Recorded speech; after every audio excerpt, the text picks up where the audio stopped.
Media ने क्या प्रचारित किया कि राम मंदिर केस में रामभद्राचार्य ने हिंदुओं को जीत दिलाई। अब रामभद्राचार्य ने हिंदुओं को जीत दिलाई, ये बता कौन रहा है? ये खुद रामभद्राचार्य बता रहा है, खुद उसके द्वारा स्पॉन्सर की गई, फंडिंग की गई मीडिया बता रही है। या रामभद्राचार्य के वोट बैंक से जिनको थोड़ा स्वार्थ सिद्ध होता है ऐसे नेता बता रहे हैं। लेकिन जिस वकील ने राम जन्मभूमि केस का मुकदमा लड़ा, जिस जज ने उसका फैसला दिया, वो दोनों इस बात को कह रहे हैं कि रामभद्राचार्य के प्रमाण एक्सेप्ट नहीं किए गए। आपको मैं एक वीडियो दिखाऊंगा, या फिर आप ऐसा करें कि इस वीडियो का फेसबुक पर अगर देख रहे हैं तो वो वीडियो मैं बाद में अटैच कर दूंगा इसमें। उसमें एक व्यक्ति है जिसका नाम है सुधीर अग्रवाल। सुधीर अग्रवाल कौन है? एशिया महादेश में सर्वाधिक मुकदमों का निर्णय देने वाला जज है। और सुधीर अग्रवाल ने वृंदावन की एक सभा में सार्वजनिक रूप से यह बयान दिया था, लोगों के पूछने पर कि रामभद्राचार्य कहते हैं कि उन्होंने सारा प्रमाण दिया। और रामभद्राचार्य तो खुले मंच पर कितनी बार कह चुका है कि हमने कितने 441 या 42 प्रमाण दिए, 437 या 35 स्वीकृत हुए, 400 प्रमाण तुमने दे दिए जिसको कोर्ट ने एक्सेप्ट किया, और कोर्ट के वर्डिक्ट में उनका कोई उल्लेख नहीं है। वाह रे प्रमाण! मैं हिंदुओं की मूर्खता पर और नासमझी पर हंसता हूँ, और कई बार मुझे लज्जा आती है ये समझने में कि हिंदू कैसे आगे बढ़ेंगे। कोर्ट का आप वर्डिक्ट देख लें, जो ऑफिशियल वर्डिक्ट निकलता है, सार्वजनिक उपलब्ध है, बिना पैसे का आपको प्राप्त हो जाएगा पूरा। अगर आप हजार पन्ना पढ़ने का साहस नहीं भी रखते तो अंतिम के केवल 30-40 पृष्ठ पढ़ लीजिए आप, जहाँ सारांश होता है केस का कि आखिर केस था किस विषय पर और केस का निष्कर्ष क्या निकला। वो जो एक समरी दी जाती है 30-40 पेज में, आप उसको पढ़ लें। रामभद्राचार्य का नाम है वहाँ पर, लेकिन एक आध बिंदु पर है।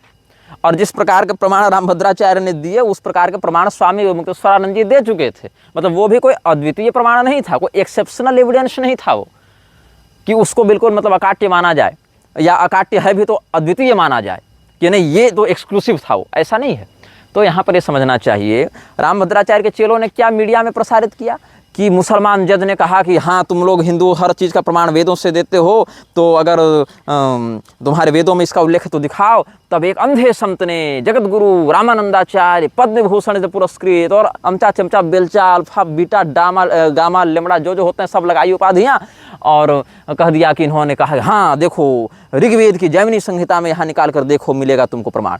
तब उस मुसलमान जज ने ऋग्वेद की जैमिनी संहिता मंगाई, कोर्ट में उसको खोल के देखा, कहा अरे वाह धन्य है भारत जहाँ ऐसे संत पाए जाते। मतलब क्या बढ़िया स्क्रिप्ट राइटिंग की थी जिसने भी लिखा था, क्या बढ़िया ताना बाना बुना। तो मैंने आज से 3-4 साल पहले चुनौती दी थी रामभद्राचार्य को और उसके समस्त चाटुकार चेलों को कि तुम्हारी औकात हो तो जरा ऋग्वेद की जैमिनी संहिता दिखाओ तो कहाँ है भाई। कोर्ट में, देश की अदालत में राम जन्मभूमि जैसे गंभीर विषय पर, विश्वव्यापी मुद्दे पर तुमने इतना बड़ा प्रमाण दे दिया, तो ऋग्वेद की जैमिनी संहिता कहीं तो होगी। चलो छपी नहीं होगी, पांडुलिपि तो होगी। वो पांडुलिपि भैया मैन्युस्क्रिप्ट का पन्ना दिखा दो, कहाँ है तुम्हारे पास? नहीं दिखा सकते ये लोग, क्योंकि जैमिनी संहिता ऋग्वेद में नहीं होती है, सामवेद में होती है, सामको जैमिनी कवि। और वो भी जो सामवेद की जैमिनी संहिता है उसमें अयोध्या का वर्णन नहीं है। अयोध्या का वर्णन है जो अष्टचक्रानवद्वारा देवानाम पूर्व अयोध्या ये जो कहते हैं, ये अथर्ववेद में है। और अथर्ववेद में जो अयोध्या का वर्णन है ये वाली राजा दशरथ की राजधानी अयोध्या का वर्णन नहीं है, वो देहस्थित चक्रांकिता अयोध्या का वर्णन है। वो कोई भौतिक शहर का वर्णन वहाँ नहीं है। हाँ, भगवान श्री रामचंद्र जी की जन्मभूमि है वो, और इसके शास्त्रीय प्रमाण स्कंद पुराण आदि से, रुद्रयामल के अयोध्या महात्म्य इत्यादि से सबसे दिए जा चुके हैं। लेकिन जिस बात का प्रचार करके ये लोग क्रेडिट लेना चाहते हैं वो उस बात में कोई दम नहीं है।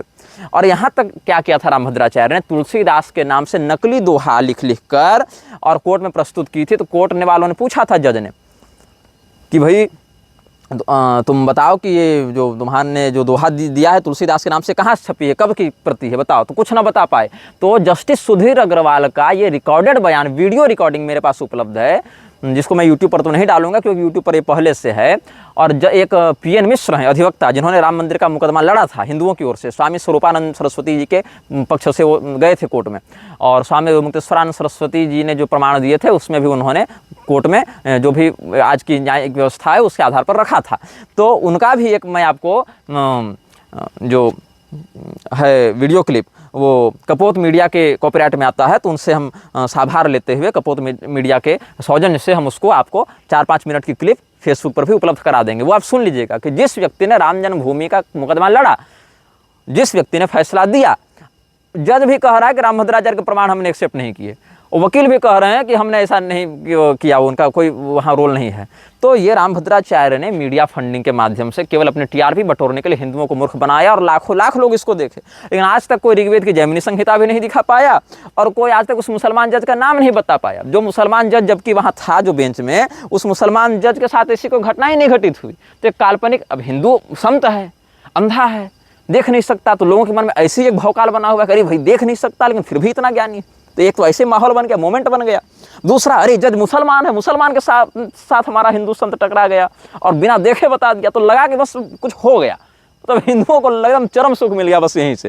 तो इसीलिए हिंदुओं की इस मानसिकता का लाभ लेते हुए मीडिया ने खूब क्लिप चलाई, जिसका कोई और छोर नहीं था। जज भी कह रहा है भैया कि हमने रामभद्राचार्य के प्रमाणों को रिजेक्ट किया, और वकील भी कह रहा है भैया ऐसा कुछ नहीं था। लेकिन क्या है कि अपने मुँह मियाँ मिट्ठू के अपनी डफली अपना राग सब गाए जा रहे हैं। तो ये पावर है मीडिया की कि ये 10 जगह अगर एक ही झूठ को बोल दे तो कालांतर में लोग उसी झूठ को सत्य मानने लग जाते हैं। तो ये बात हो गई मीडिया की।